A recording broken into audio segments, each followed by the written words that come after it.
Segunda carta de Pedro, capítulo 1. Eu, Simão Pedro, sou servo e apóstolo de Jesus Cristo.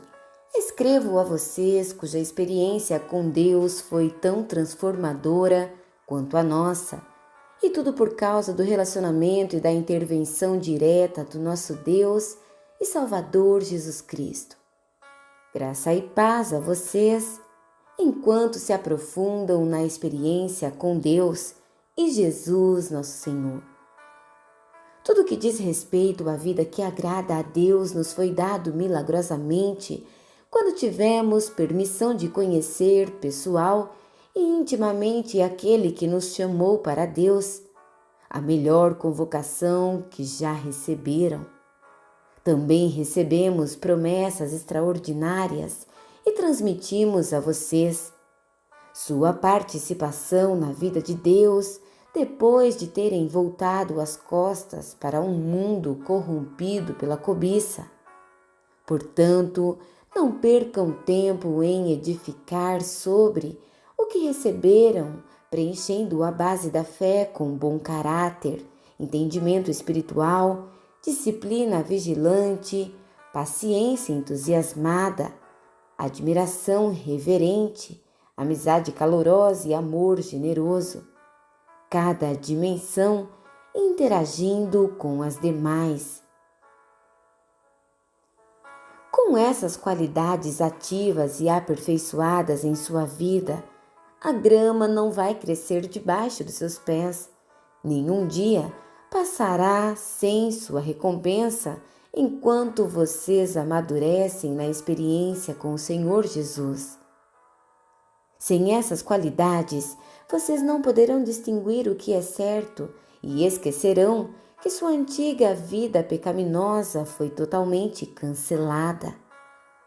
Então, amigos, confirmem o chamado de Deus a vocês, que foi escolha dele. Não abram mão disso. Façam isso agora e terão vida sobre um terreno firme, com ruas pavimentadas e o caminho aberto até o reino eterno do nosso Senhor e Salvador Jesus Cristo. Ainda que vocês conheçam toda a verdade e a pratiquem sempre, o prêmio é tão grande que não vou deixar nem por um minuto de chamar a atenção de vocês sobre o assunto. Esta é a tarefa de que fui incumbido, mantê-los acordados sempre. É o que vou fazer enquanto viver. Sei que vou morrer em breve. O Senhor deixou isso muito claro para mim. Portanto, estou particularmente desejoso de que vocês tenham anotado tudo, para que depois que eu morrer, possam recorrer ao arquivo sempre que precisarem. Vocês sabem que não estávamos delirando quando apresentamos a vocês os fatos concernentes ao retorno do Senhor Jesus Cristo com poder. Afinal, nós comparecemos à pré-estreia. Vimos com os próprios olhos Jesus resplandecente com a luz de Deus, o Pai, enquanto a voz da glória majestosa disse: "Este é o meu filho marcado pelo meu amor e alegria da minha vida." Estávamos lá na montanha com ele e ouvimos a voz do céu. Não tínhamos nenhuma dúvida do que vimos e ouvimos: a glória de Deus, a voz de Deus. A palavra profética foi confirmada para nós. Vocês farão muito bem se não se esquecerem disso. É a única luz que vocês vão ter em tempos de escuridão, enquanto esperam o raiar do dia e o surgimento da estrela da manhã no coração. O ponto principal a ser lembrado é que nenhuma profecia das Escrituras é assunto de opinião particular. Por quê? Porque não é algo produzido no coração humano. A profecia resulta da ação do Espírito Santo que impulsionou homens e mulheres a proclamar a palavra de Deus. Segunda Pedro, capítulo 2. No entanto, havia também profetas mentirosos entre o povo, assim como há mestres mentirosos entre vocês. Eles provocam divisões destrutivas, jogando uns contra os outros, e como cachorros mordendo a mão de quem deu a eles a chance de ter sua vida de volta. Eles se lançaram numa ladeira, escorregando para a destruição, mas não sem antes recrutar uma multidão de seguidores iludidos que não conseguem distinguir a mão direita da esquerda. Eles dão uma fama ao caminho da verdade, só se preocupam consigo mesmos e jamais dirão nada que traga algum benefício. Só querem explorar vocês. É lógico que não ficarão impunes. Eles caminham para o precipício porque Deus nunca esteve do lado deles e não permitirá que essa situação continue indefinidamente. Deus não deixou escapar nenhum anjo rebelde, mas os enjaulou no inferno e ficarão ali até o dia do juízo. Ele também não deixou passar a maldade do mundo antigo. Providenciou o dilúvio para fazer a limpeza, resgatando apenas 8 pessoas. Noé, a única voz de justiça, era um deles. Deus decretou a destruição das cidades de Sodoma e Gomorra. Tudo o que restou delas foi um monte de cinzas, uma advertência terrível para qualquer pessoa dominada pela maldade. Mas Ló, um homem bom, quase enlouquecido pela imundície e pela perversão sexual daquelas cidades, foi resgatado. Cercado de podridão moral dia após dia, aquele homem justo vivia em aflição constante. Pois Deus sabe como resgatar os justos dos ataques malignos e como manter os ímpios na mira até o dia do juízo. Deus está especialmente irado contra esses mestres que vivem na imoralidade, viciados numa vida decaída. Eles desprezam as autoridades verdadeiras, preferindo seguir seus instintos e governar a si mesmos. Egocêntricos e insolentes, não hesitariam em difamar a mais esplêndida das criaturas. Nem mesmo os anjos superiores a eles em tudo ousariam difamar os outros diante de Deus. Eles não passam de animais selvagens, predadores por natureza, mas assim como abatem os outros com suas blasfêmias, também serão abatidos. No final serão derrotados. A maldade deles vai se voltar contra eles. Eles são tão desprezíveis e viciados no prazer que vivem em orgias e se embriagam em plena luz do dia. São obcecados por adultério e são compulsivos em todo tipo de pecado. Não hesitam em seduzir quem se mostre vulnerável. A especialidade deles é a cobiça. São mestres nisso. Almas mortas. Eles saíram da estrada principal e agora andam sem rumo. Tomaram o caminho de Balaão, filho de Beor, o profeta aproveitador e especialista em maldade. Mas Balaão foi interrompido no meio desse caminho perverso. Um animal falou com voz humana e evitou a loucura do profeta.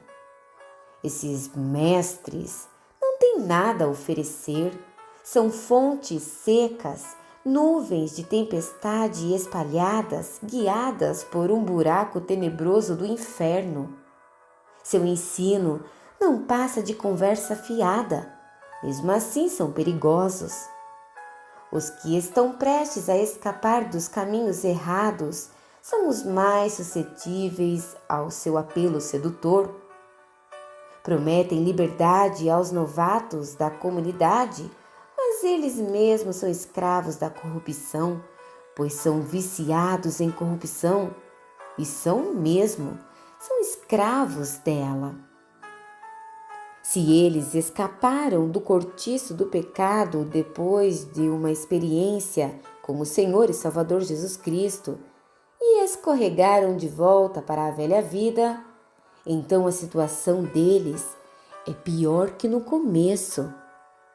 É melhor não conhecer o caminho de Deus que andar nele e depois retornar, repudiando a experiência e o mandamento santo. Eles comprovam o provérbio: o cachorro volta ao seu vômito, ou o porco lavado procura a lama. 2 Pedro, capítulo 3. Meus prezados, esta é a segunda carta que escrevo a vocês e as duas cartas têm o propósito de manter sua mente em estado de atenção para que não se esqueçam do que os profetas falaram, nem da ordem do nosso Mestre e Salvador, transmitida pelos apóstolos. Para começar, vocês precisam saber que nos últimos dias os zombadores viverão os seus anos de glória, reduzindo tudo ao nível mais baixo. Eles nos provocarão. Então, o que aconteceu com a promessa da vinda de Cristo? Nossos antepassados estão mortos e enterrados, e tudo está sempre como esteve, desde o primeiro dia da criação. Nada mudou. Eles convenientemente terão se esquecido de que muito tempo atrás todas as galáxias e o nosso planeta foram trazidos à existência do caos das águas pela palavra de Deus. E ela trouxe o caos de volta no dilúvio que destruiu o mundo. As atuais galáxias e o mundo são o combustível para o incêndio final. Deus está pronto para agir, para falar outra vez e para dar o sinal que desencadeará o juízo e a destruição dos céticos e profanos. Não se esqueçam do óbvio, amigos. Com Deus, um dia é como 1000 anos e 1000 anos como um dia.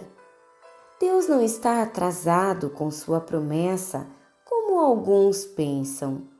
Ele está se contendo por causa de vocês, atrasando o fim, porque não quer que ninguém se perca. Ele está dando a cada um mais tempo para mudar. Mas quando o dia do juízo de Deus chegar, será sem anúncio, como um ladrão. O céu entrará em colapso com um estrondo ensurdecedor e tudo desaparecerá num incêndio imenso.